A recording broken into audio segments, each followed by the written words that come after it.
একটা তথ্য শেয়ার করবো আজকে আপনাদের সাথে। সেটি হচ্ছে যে প্রতিনিয়ত আমরা সকালবেলা দেখি ঘুম থেকে উঠেই যে মানুষ হাঁটতেছে এবং রাতের গভীর অন্ধকারেও মানুষ হাঁটে।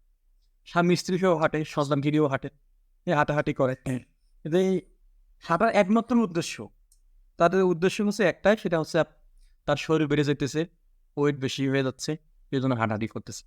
আসলে তারা আদৌ জানে কিনা যে মেদ কমার জন্য বা ওয়েট কমার জন্য কোনটা কার্যকরী আ বেশি আরকি? হাঁটাহাঁটি করা নাকি ব্যায়াম করা?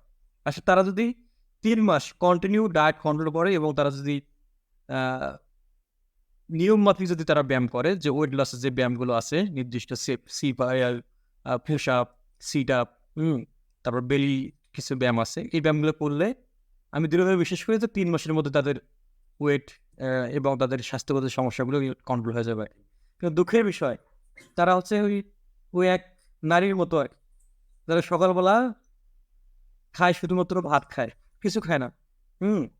তারে জিজ্ঞেস করলাম একদিন যে, "আন্টি আপনি আ শরীর তো হচ্ছে, আপনি একটু কন্ট্রোল করবেন।" কইতেছে, "বাবা ঠিকই, আমি কিছু খাই না তো। খালি ভাত খাই আর হচ্ছে রুটি খাই।" তার মানে আসলে এই ভাত আর রুটিই যে তার যে স্বাস্থ্য বেড়ে যাচ্ছে, বেড়ে যাওয়ার কারণ, বুঝতেছে না।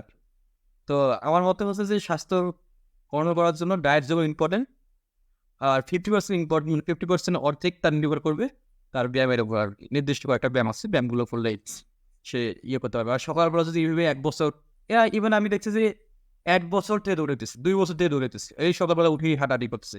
কোন ধরনের কোনো পরিবর্তন নাই। তাহলে এভাবে করলে কোনো কাজ হবে না। মানে নিয়মমাফিক কাজ করলে তার কাজ হবে।